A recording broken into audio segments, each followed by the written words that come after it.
Hey friends, how you guys doing today? You guys saw the storm we had. It's been bad. It's been real bad out. What a winter. So what am I doing today? Well, I can't. We'll see if I can get it warm enough in here, friends, but I can't assemble saws when it's this cold. The 590's still apart, and MotoSeal doesn't like the cold. I guess I could put it together in the house on the kitchen table, but I don't really want to play that game. So while I'm waiting for it to warm up in here, it's a little smoky. I opened the door and it kind of backdrafted me out. No big deal. But what I want to do right now is I have never run this 922 that Buckins sent. I'm getting ready to tear this down and inspect it. And so what I want to do today is, all I want to do is just see, does this saw start? I just want to see if it starts and idles okay. If it starts and idles and tunes fine, it's good to go. Super important when you're working on vintage power saws. You never know. You just never know, friends, if a saw's going to run properly. You could have 10 vintage power saws, and the ones that look nice, sometimes the crank seals will be no good, and then you'll have one that's just haggard and it just fires right up. So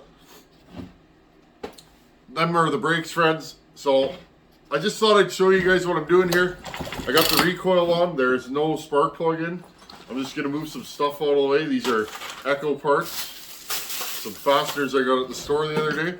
Okay, so I'm gonna put the air filter back on and the spark plug. Let's put a little bit of fuel in this thing. I know this thing oils because it's covered in oil coming out of this side. And let's see if we can get this thing running and idling and tuning if it needs tuning, and just kind of run it for a minute or two and just see what it's going to do. If it starts and idles and doesn't give me any troubles, I'll call it a good power saw. Ooh, better clean that out. And we'll start tearing it apart. So give me a few minutes. I'll put the wrap bar back on. This thing has a lot of compression. And let's see what this thing's going to do. I noticed the carburetor's been changed in this. This has a Tillotson HS, I think it's a 179. I can't see right now, friends, but this carburetor is not governed. I reckon Buckin may have swapped it with something else, maybe not, I don't know. So funny thing is about these Homelites is they built the same models basically for many years. They updated them a little here and there, but these 80cc, 77cc Homelites are very similar. And if you go back into the late 60s, they kind of, Homelite made a good saw. Homelite was the dominant saw in my area for many years. That's why there's so many of them here. A lot of locals just, they don't even notice a Homelite because they're just so common here. But they built a lot of saws, and these were good workhorses. They weren't the fastest or the strongest saw. They were kind of heavy, but these are good, reliable, just hard-working saws, and I like them. So anyways, friends, I'm going to stop flapping. I'll put the wrap bar on. I got to clean up this this spark arrestor cover or muffler cover. It's got some schmutz in it. I got another one here. I got lots of Homelite parts, which makes projects like this a little bit easier for me. And let's put some fuel in it and just see what it's going to do. Give me a few minutes here and I'll hit you guys back up. Just noticed something interesting, so I thought I'd turn the camera back on. See, the variations in Homelites. That's a 922 cover, and so is that. This one is deeper than this one, okay? So I find these saws to be fascinating just for the simple fact there's so many variations on the same saws, okay? And it's like, just when you think you've seen it all with Homelites, and I know this has happened to me, suddenly you find a new variation on the same saw that you've never seen, whether it be a different muffler or, You know, something of that nature. I find these saws to be fascinating because really, you can have two saws that you picked up in the same area. They look the same and they can be completely different. I have a 922 here with what I think is a 925 cylinder. I find that interesting. So my 922 is actually a 925, I think. It's got the different exhaust port in it. And I didn't even know that because that was the only 922 I had. I bought another one that doesn't run. It's in nice shape, but it doesn't run. And I never knew there was different cylinders till I took it apart. So you guys go. This has the deep muffler. Other than that, this thing's got gobs of compression. Just gonna put the wrap on. Might as well show the wrap. Wraps are not common in my area. There's an OEM wrap handle for this saw. Okay. Interesting. How did I even get this on here? There we go. Notice the mount's a little loose. Now these are rubber mounted, sorta. There's rubber underneath. Okay, top bolt. This is a nice saw. A lot of times you see these, or try not to block you.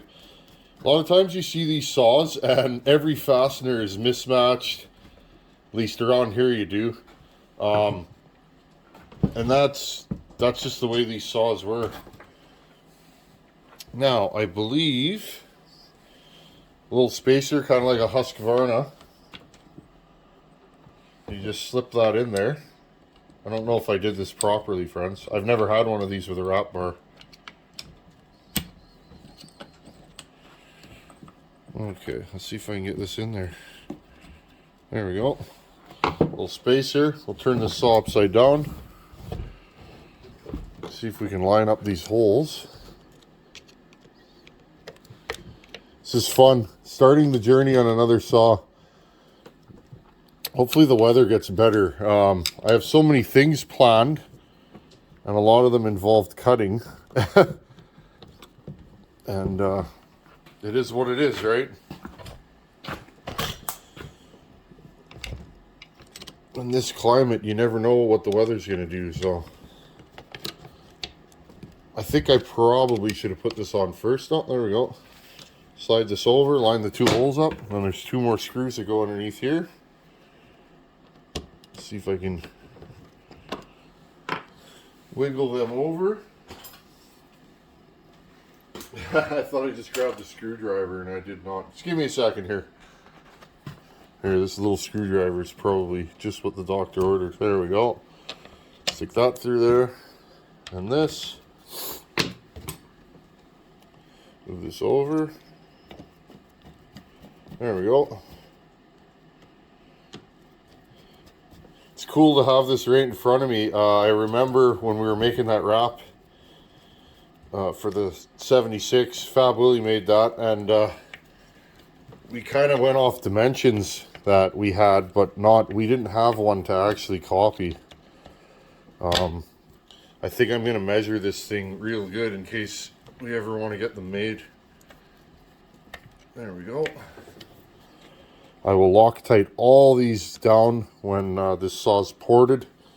Although I noted when you port a 76, XL76, like the one Buckins has there,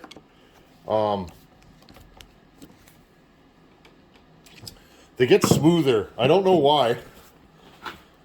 It could be some of the mods I did to the stuff that rotates in that saw, or you know, it could be the internal mods or something, but I got that saw just right that I noted that it got smoother, which I found kind of interesting.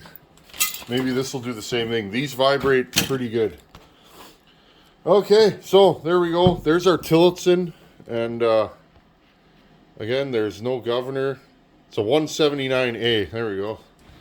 My spectacles are in the house. Okay, let's fuel this thing up. Notice no governor down here. So I don't know what this carb's off of, but it's a big carb and it's ungoverned, so I might not even have to make a custom carb for this saw. Okay. Like I said, I've never fired this saw. Oh, nice. Buckin put a new fuel line in there. Or maybe not Buckin. I'm not sure. I think this saw come from one of his buddies. Power Saw Rob, maybe. I think it come from Power Saw Rob. I'll put just a little splash in there. So I'm sure this thing runs. I'm not too concerned. I believe Buckin bought this as a runner. But again, part of these vintage saws is you got to do your diligence or it will bite you every time. Every time. Okay. Got my hearing protection. I'm just going to fire this up quickly. If it starts, just make sure you guys can see everything here. If it starts, what we'll do is, let's move you guys back. I'll run it for a few seconds in here. I don't want to smoke up the shop. We'll take it outside, fire it, let it idle, warm up, and just see what it's going to do. Got my tuning screwdriver. Okay, choke. I'm going to put this on fast idle. I did not prime the carburetor. I want to see how this thing will start on its own. Well, this fuel line is hard as a rock, so I'll make note of that. That's something we'll have to change. Let's see what this thing's going to do.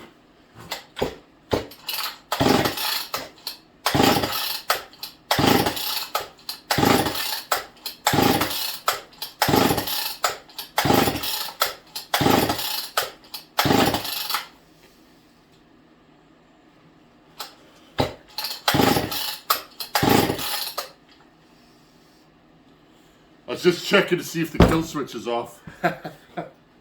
You guys ever do that? I sure have, many times.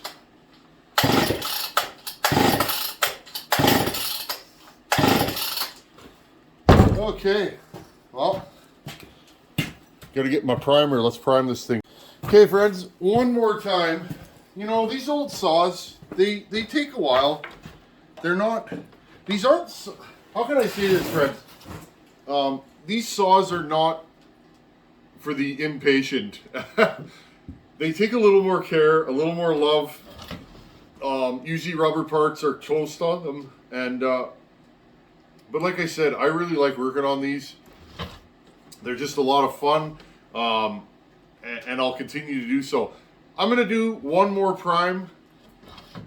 Now, usually what it is, friends, is when these things sit, especially these tillets and carbs, they pulse off of the intake block, just like a Husqvarna does, right? Like a 266, 272. You need to get a good pulse going because I think you get little air bubbles and things like that in the fuel line, and it takes a little bit to get them to nurse their way out, okay? So sometimes, you know, you can mess around with these saws and, you know, they don't need anything. They just need to be primed. And,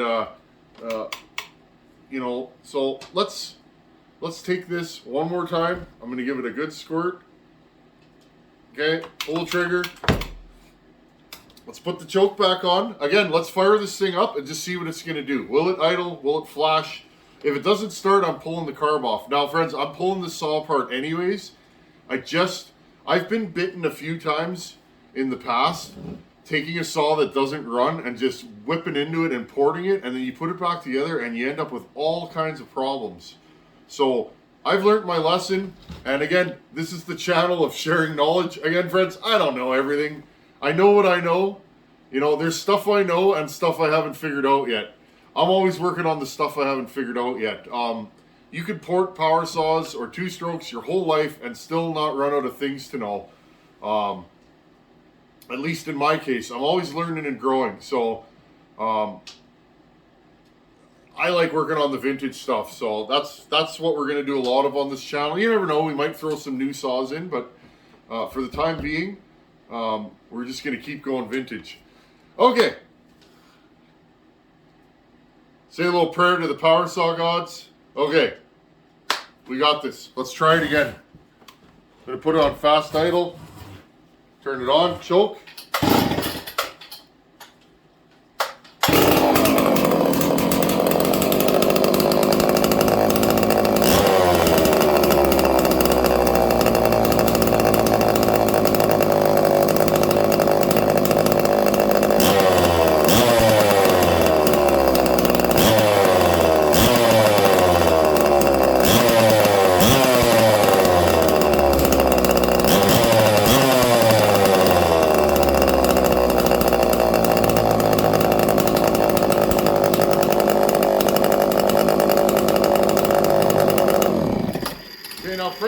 to see that this thing idles.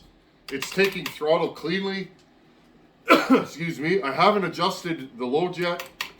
It feels good. So here's what I'm going to do. I got the exhaust fan on. I actually have an exhaust fan piped in the shop. It's pretty smoky in here now, but let's give her another go. I just listen to the saw. I just give it a little bit of throttle. It's an old saw. I don't want to rev it up right away. I want to let it warm up, get the block, get the block warmed up and the piston. But listen to this thing. Listen to it idle. When I touch the trigger, does it come down? Does it come down and settle into a nice calm idle? Okay? Nice, level idle.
Okay, friends, did you hear that? I'm going to bring you guys in closer. Now, what I'm doing is, this saw has a different carburetor on it. So what I'm doing is, I'm trying to make the saw rev up quickly, okay? Not be lazy revving up, and come down to idle as quickly as it can and settle into idle. Now, this saw is a little slow to go back to idle, but I don't think that's an air leak. Now, what I did here, friends, here's your low jet. Okay, here's your low jet right here, okay? Now, what I did was, I started backing the low jet out to see if I could get tuning. Now, I gave this thing another half turn. This is all important stuff for when it's ported. This carb is tuning a little on the lean side. What I'm going to do, I'm going to fire it back up, and I'll show you guys. I will turn the low jet out, meaning I'll richen it, and I'll turn it back in. Listen, it'll go faster, and then it'll start to slow down in both directions. Okay? Now, there's a point in between those two directions. Okay? If I turn it a quarter turn this way, and then it wants to die, and then I turn it back another half turn this way, and it wants to die, a quarter turn in between those two is about the right setting. And then usually what I'll do is, I'll take it, and I'll just give it just a hair more low jet, and it should idle. Let's fire this thing back up. Let's see if I can do this on the bench without knocking the camera over.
Okay, guys, did you see that? I set it where it has the crispest throttle. It's going down to idle nicely. It's running nice. Okay, I'm gonna zoom you guys in here. Look at that jet. Okay, where are we at? Now, some guys pay a lot of attention. Oh, it's at 1.5. That's too much. As long as the saw runs good, it doesn't bother me where it's at. If we start getting into 2 turns or something like that, then I'm guessing the carb's no good. Again, and if at the upper end, if the saw is really hard to tune, it's finicky, that's when I'm starting to look for a bigger carburetor. Okay, let's count the turns. 1/2, 1, about 1 and 1/8 maybe, okay? Just a hair pass. Okay, right there. Now what I did was, after I was happy with the low jet setting, I then backed the idle screw out. Now the next thing I'm going to do is I'm going to check the clutch for proper engagement, meaning I don't want the clutch wanting to engage when this thing's idling. I don't want the chain spinning, especially this doesn't have a chain brake, which it doesn't bother me at all. But if this had a chain brake, if the clutch wants to engage at idle and you put the chain brake on, you end up with a saw that stalls all the time because the clutch is grabbing. Let's fire this thing back up again. Again, let's listen to how it idles. I will adjust it. It could go maybe a little richer on the low jet, but we'll see. And then I'm going to grab this clutch with my fingers. Do that at your own risk. That's how I've always done it. Just grab it with your fingers and make sure. You'll hear the saw slow down a little bit sometimes, but okay, let's fire this thing back up. When you're starting these big old saws, I find give the throttle a little poke as you're pulling it over and they'll start easier. Okay, ready?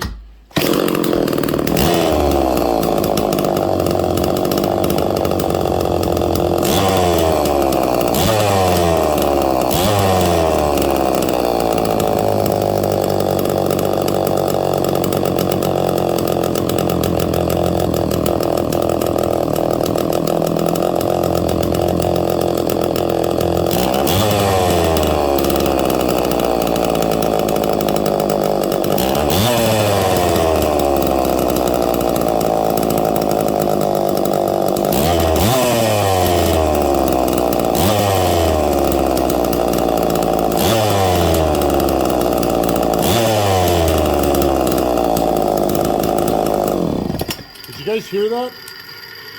So, there we go. I put the saw back to where it was. Now, once I fired it up this time, did you hear it was lean? I was touching the throttle, I was going, right? It's got that little stumble. So what I did was, I gave it just a little bit more low jet, and it cleaned up, okay? I'll show you guys that again. I want you guys to see this stuff, because this is the part of power saws that is the difference between enjoying your saw. Sharpening and carb adjustments, okay, are the 2 most important things. Okay, I leaned it out a bit, meaning I turned the screw a little bit in. The low jet, in is lean, out is rich. Okay, I turned it back in again. Let's listen again. Let's see if this saw will do that again. If it bumbles and stumbles, it's a little lean. So what I do is I just give it a little bit of low jet, richening it up a little bit, and then boom, the saw wants to idle, it's clean, and it takes throttle nicely. I would call that a well-adjusted carburetor. Okay, let's see this again. Again, pull the trigger a little bit when you're firing it up.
Okay, friends.